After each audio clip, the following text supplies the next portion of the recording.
it down, speak louder. That was my name. Yeah. Eagerly leaving the scene to go and chase his dream. On a mission, wishing ever since he was only 15. With sincerity, I'll never give in to the popularity. The clarity's a rarity when you're compared to me. Now where were we? Where were we? And I don't mean to be cocky, but I'm never doing this sloppy. And all that hating, it's not me. So I'm original, no copy. Can't copy my swag. I'm spitting liquid, twisting like my name was Mickey Fast. And I'm the 11th freshman on the cover, double XL. Didn't get any recognition cause I forgot how to spell. Fixed it with the quick lyricisms, now I gotta spit quick as hell. So now I'm doing it well. Ain't hard, but I bet you can tell. And I'm locking my method, I said. Good morning, sports fans. This is Sam with Shady Sports Network, and today we are talking some XFL news. If you didn't catch it yesterday, they actually signed a huge deal for the next 4 years with Disney.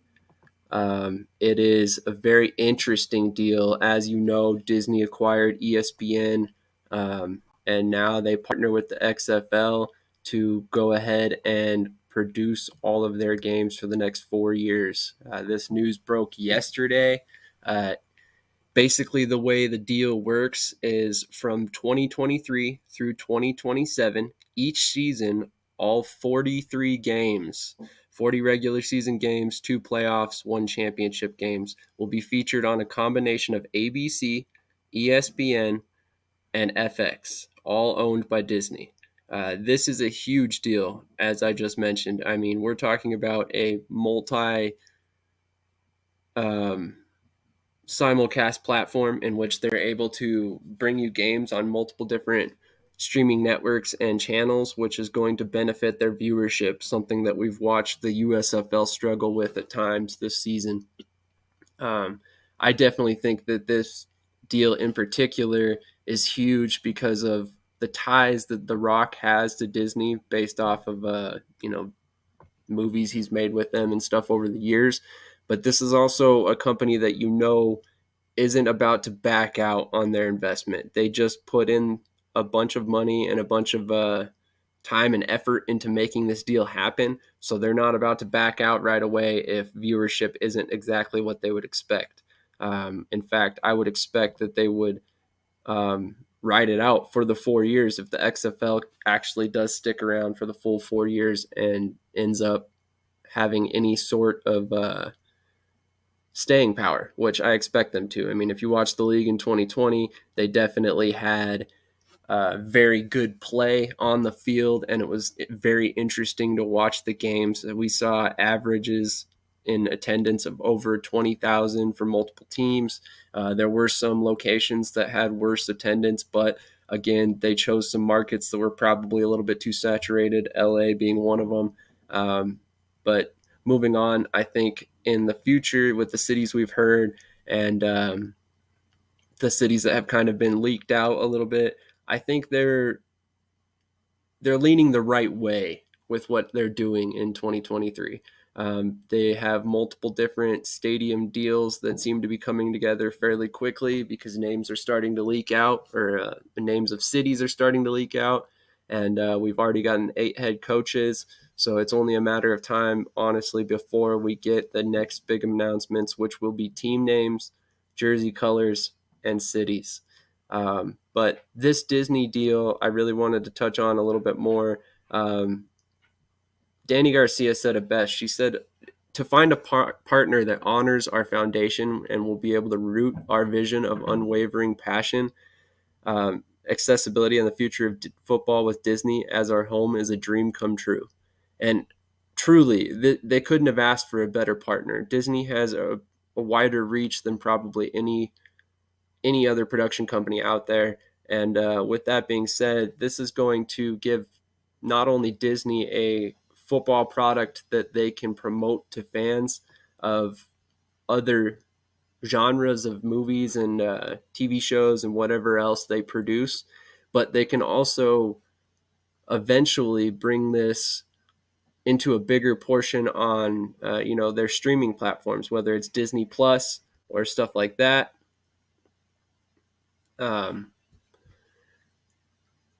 There's multiple different ways that they can spin this. It's definitely interesting to see the whole deal come down. Especially being that we had heard yesterday that there were going to be some announcements, and ultimately this was the announcement that we got. I was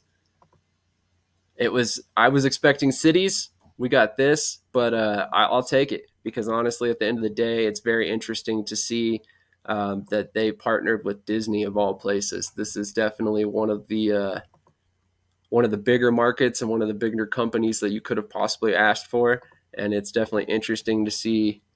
It's just interesting to see, really. But as far as the cities that they're anticipating putting teams back in, there's actually a report that XFL's St. Louis Battlehawks will be returning to the Dome, and there's already 5 dates booked as of spring 2003 or for spring 2003. There's an article right now up by Mark Perry on xflnewshub.com. He's actually my editor there, and he talked to, or he didn't talk to, I'm sorry, he talked about a report by Frank Cusimano of KSDK that was hinting at the fact that the XFL Battlehawks could be returning to St. Louis. Nothing's official per se, but dates have already been booked. So, I mean, that's about as official as it gets without there being an actual announcement. It's kind of interesting to see that they've walked away from the hub model. There was a time when we all thought that there was potential that the XFL would look at a hub model in 2023 to save costs and ultimately try to launch their league with a little bit less overhead. Things changed due to the fan backlash that has come due to the USFL's lack of attendance in a hub season. And with that being said, the XFL decided to move away from that deal. I mean, that ultimate thought process. At one point, it sounded like the hub was going to be in Texas. Now it sounds like there's 3 cities in Texas that potentially could get a team, with those being San Antonio, Dallas, and Houston. Some other teams and cities I'm hearing have been Seattle. That was a very popular team, Seattle Dragons, in the 2020 version of the XFL. I've heard Las Vegas with Rod Woodson as the head coach there. I've seen St. Louis, and there was a couple other cities that I'm blanking off the top of my head. I'm trying to find them, but there are multiple different ways that they can approach this, and I would be interested to see if any of these cities that have showcases in them end up getting teams, because there were some reports at one point that Washington, D.C. would also get a team, that Florida will definitely be getting a team, just a matter of where. And then, as we said before, Texas has a showcase, and they will potentially be getting as many as 3 teams, although I'm hoping that they divvy up the teams a little bit better than that, although that would save quite a bit on travel costs for a few of the teams when it came to interleague play. I have a question in the comments, or more a statement, I guess, from a guy named Smooth Milk. I don't think the USFL will survive after this year. Smooth, I would hate to disagree with you, my friend, but I really think the USFL is going to survive after this year. They have realized that they have a floor for their viewership, but it should improve in year 2, especially because despite the fact that the XFL is coming back, they are not direct competitors for anything other than talent. They have different spaces within the year. They will be competing for nothing more than players and coaches, essentially, because at that point, they each have their standalone TV deals, USFL with Fox, XFL now with Disney. And with that being said, they don't have to compete for airtime, and they're in 2 different spaces in the year in general. The XFL originally played from like February to April. The USFL plays from April to about June. With all that being said, they will be definitely compared in year 2.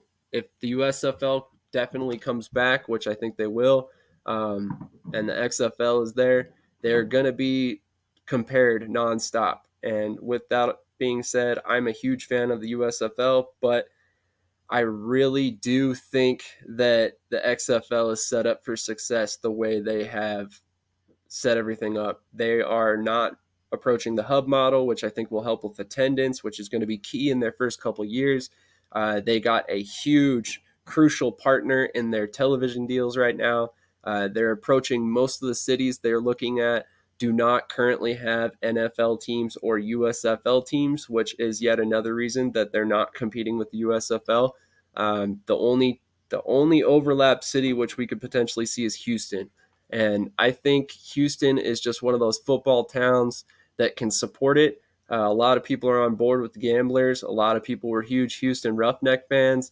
And I mean, they've got the Houston Texans to look at in the NFL. So currently, they might be bigger fans of the Gamblers and the Roughnecks than they are the Texans, depending on how things go. Um, Thank you, Smooth Milk. I appreciate that. Yeah, the schedule is definitely key in their ability to stand alone. And I think that the gameplay is similar enough that people will probably watch both games. I mean, if you're a fan of the XFL, most likely you're watching spring football in general, and you're probably going to tune into the USFL when the XFL season ends.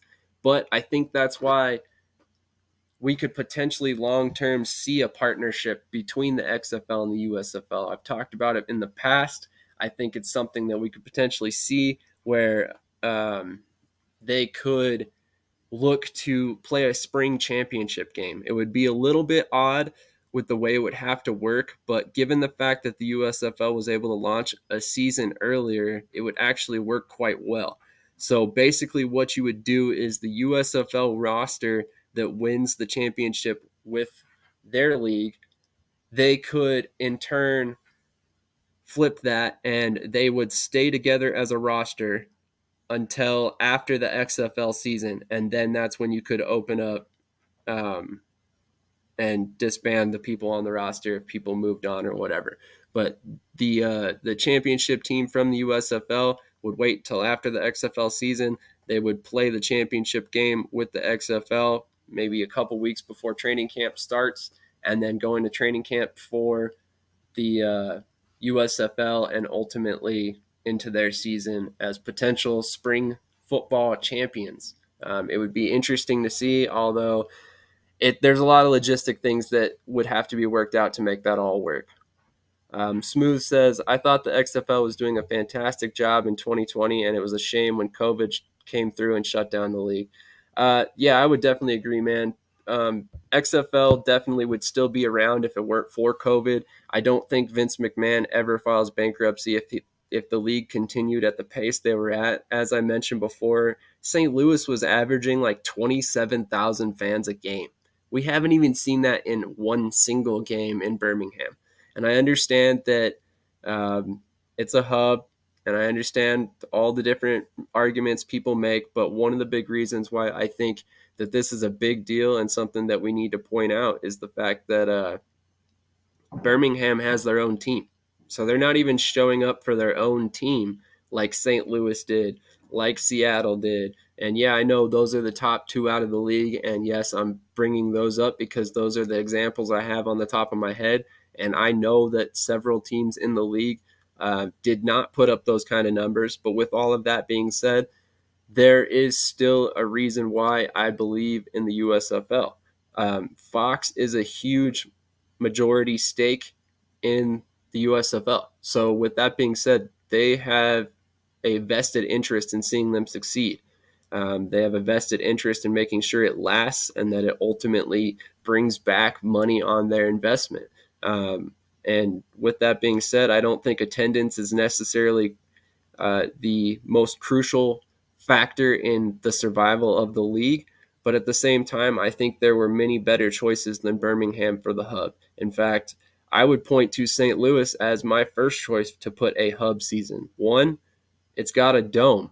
So these weather issues we've seen in Birmingham would never have been a problem. Two, they lost their NFL team. They are hungry for football in St. Louis. To have 8 teams there, I guarantee every single game would have been better attended in St. Louis already than what they were before. But it's just one of those things that it's one of the few mistakes the XFL has made so far. The USFL has made so far, in my personal opinion. But I'm kind of getting off subject here and getting on the subject of the XFL or the USFL instead of the XFL. So I happen to have one of the guys in the comments that I wanted to speak about, actually. I wanted to highlight a couple players on my XFL list that I have been compiling. So there are so many players on this list. I can't even begin to tell you how many guys I personally am excited to see. I don't think Dayton's name is specifically on the list currently, but Dayton Mullins, who you see in the comments right now, is a very interesting player that you should all go look into right now. I'm a huge fan of his. He seems like a great guy off camera. We've talked quite a bit as of the past couple weeks, and now he's tuning in and watching this. So I really appreciate that, buddy. It means a lot to see you here. Dayton is a wide receiver, 6'2", 195 pounds. The thing that interests me about him in particular is he did not attend college. He didn't play college ball. He actually didn't even play 2 years of high school ball. He was boxing. Obviously, boxing keeps you in great shape, and he's a wide receiver. So, I mean, it makes perfect sense that a 6'2", 195-pound guy was out there boxing. It sounds like a great transition sport to football. With that being said, he has gone on to play semi-pro football and has dominated. Hopefully, I'm not mistakenly remembering the stats that he told me off the top of my head, but I believe he has something like 22 touchdowns in the first 2 seasons of his semi-pro career, and that's considering COVID cut his first season short. So with all that being said, that's just one player on this attendance list that at the end of the day has so many different guys on here that you can't even begin to imagine the type of interesting talent that is currently out there looking to join this league. I'm going to bring up the list real quick. Right here at the top of my quarterback list is another guy I'm a huge fan of. That's Justin Arth, quarterback out of Texas Wesleyan. A little bit smaller guy. Reminds me a lot of Drew Brees, 6'1", 200 pounds, super cerebral. If you want to talk about a quarterback that knows everything that's supposed to be going on in the field, whether it's his receivers, to his running backs, to his protection calls, everything. That's Justin. Justin is a coach on the field. So if you want a guy who is going to lead your team, he's going to make sure that he holds other players accountable. He's going to hold himself accountable. And more importantly, he's a guy who is very tied in with Tom House, a noted quarterback developer. So this guy is pro ready now and only scratching the surface of his developmental talent over the future. Moving on, we have Tyrone Jones, another guy who I'm very interested to see at this next level. He actually at one point played some defensive back at the semi-pro level as well. So he's primarily playing quarterback now. He's going to be trying out at quarterback, and it'll be definitely fun to watch what he can do at the XFL showcase. This next man, Chris Barrett, if you haven't heard that name, you haven't been paying attention to the FCF, because he just seized the starting job with the Glacier Boys. A couple weeks ago, there was an injury to Delvin Isadora, which kind of paved the way for Chris to finish out the game. And I think Chris came in and exceeded everybody's expectations, because ultimately he wound up throwing 2 touchdown passes and had a dropped pass in the end zone that would have been the tying score. He definitely is a inexperienced quarterback when it comes to the professional level. He's played a lot of semi-pro ball up to this point. But with that being said, when he came into the game, you would have never been able to tell the fact that he was not exactly experienced when it came to the professional level at that high of a level. Just to give you an idea of what kind of ability he has, I made this highlight video, so I'm going to go ahead and play it real quick as soon as it uploads. So bear with me there. Couple other guys. Shannon Patrick, a rookie. He is 6'2", 210 pounds. They call him Shannon the Cannon, and there's a reason for it. Go check him out on Twitter. Check out his YouTube highlights. Shannon Patrick, once again. Landon No, 6'2", 216 pounds. Yet another quarterback that I'm very interested to see at this level. Super great guy. I've been talking to him for quite a while, and I'm excited to see what he can do.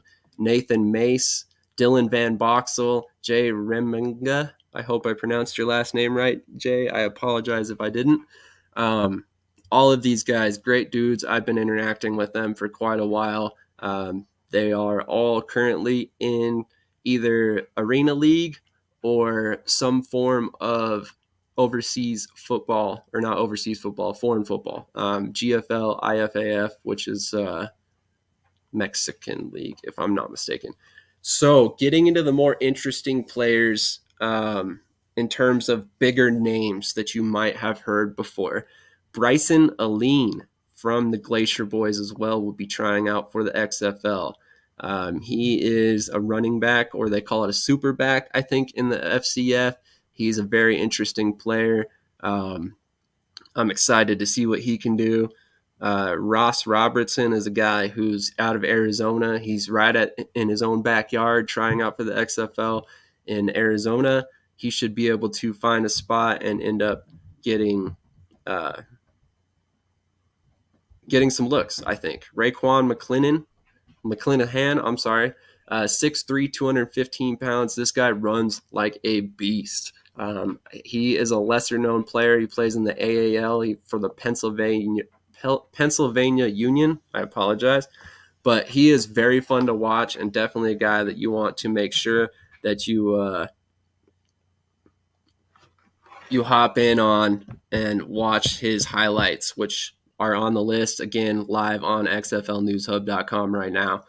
Moving on to the wide receivers, there is a lot of guys on this list right here I could highlight. One of the guys that I really, really am familiar with, Tredante Hill, did a interview with him a while back.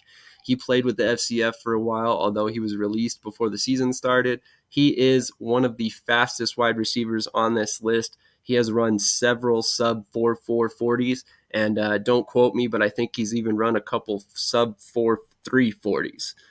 So that should go to tell you exactly how fast that guy is. His last name's Hill, and honestly, he could be the XFL's version of Tyreek Hill. So just go ahead and check him out, see what he can do on the field, because his highlights are unreal.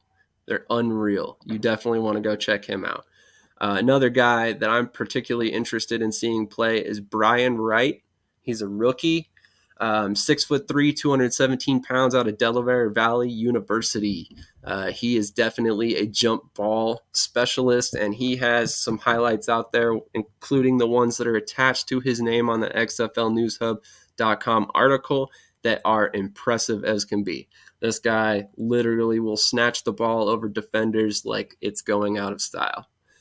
Andrew Jamil, yet another Glacier boy trying to make the jump to the FCF.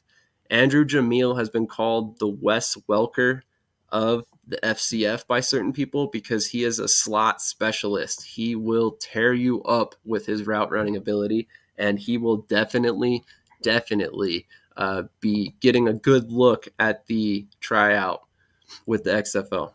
Calais Robinson is a tight end, 6'4", 238 pounds. He spent some time with the New York Jets, although his most recent team was the Los Angeles Wildcats of the XFL in 2020. He tried out for the USFL, was not signed, ultimately went undrafted. He was on the short list. He has not been signed due to injury yet, although I still hope that he gets his opportunity before the season ends. DJ Park, offensive guard, 6'5", 320 pounds. This dude's a little bit older. He was born in 95, but he came out of the University of South Carolina, and he was playing in the spring league all the way up until 2021. He attempted to make the USFL as well, but it didn't work out for him. He is now looking to the XFL for the next opportunity. Jay Kennedy, a defensive end that is massive, 6'7", 285 pounds. He did not play college due to some situations with his family, and I will be having Jay on the channel at some point because his story is amazing. Not to go into too much detail, but his mother had some health issues, and he chose to stay at home and be with his mother and take care of her and do the right thing before he went back and pursued his dreams of football. His mother has since made it through her health issues, and Jay is able to focus on football now. He had played with an arena league, the AWFC, with the Idaho Horsemen.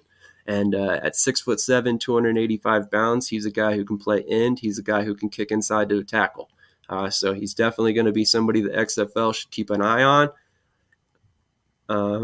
And I expect to see him ultimately get a job.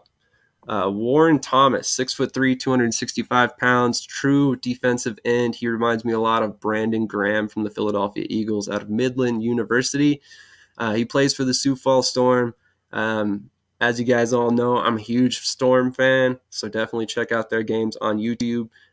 You will be definitely seeing him still finish out the season with them, and then he will be attending the XFL Showcase to hopefully jump to the next highest level of football.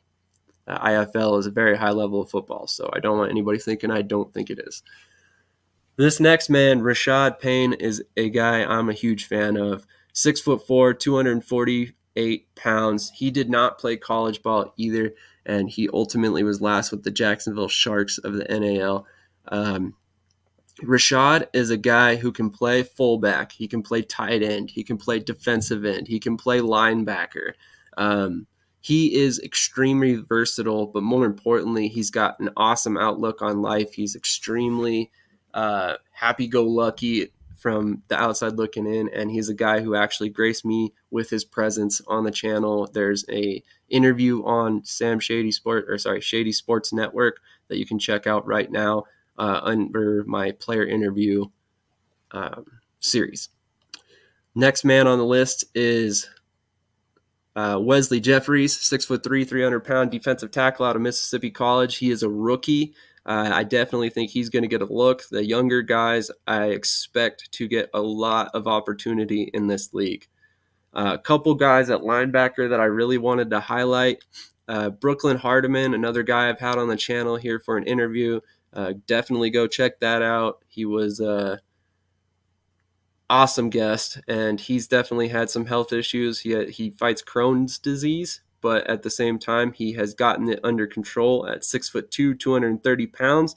He's one of your hybrid linebackers, could play a little bit of box safety should you choose.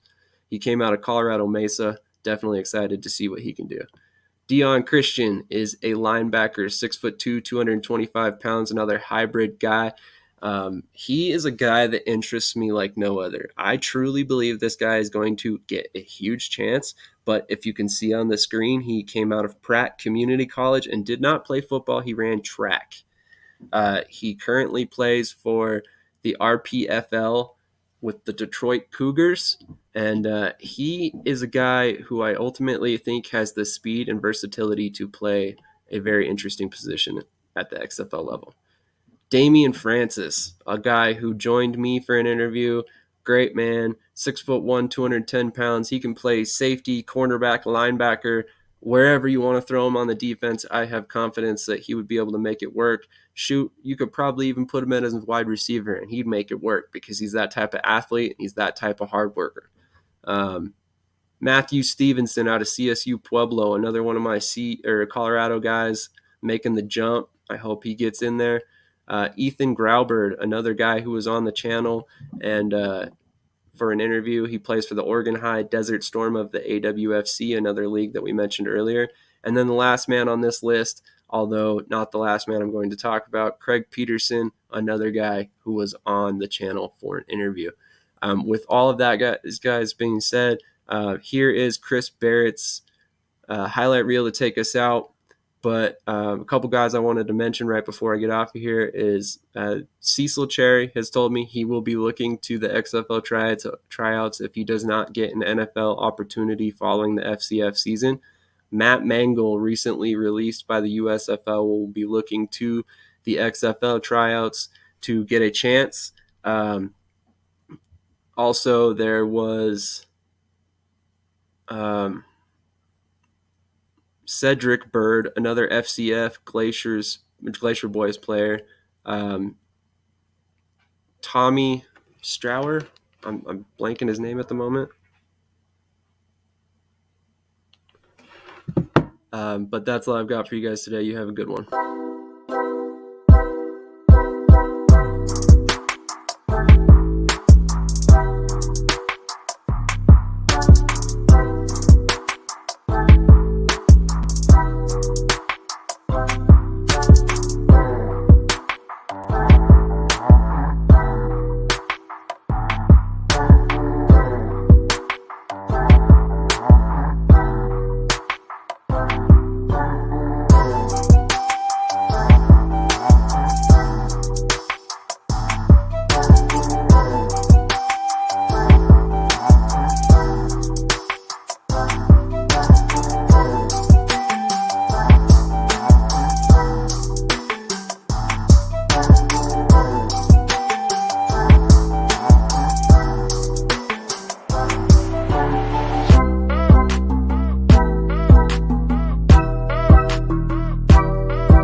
I've been wrong before, but I don't think I've ever been this. Look at that. He took it away from the lean. That's what you're supposed to do. And no one in the stadium, not even me, knew what was going on.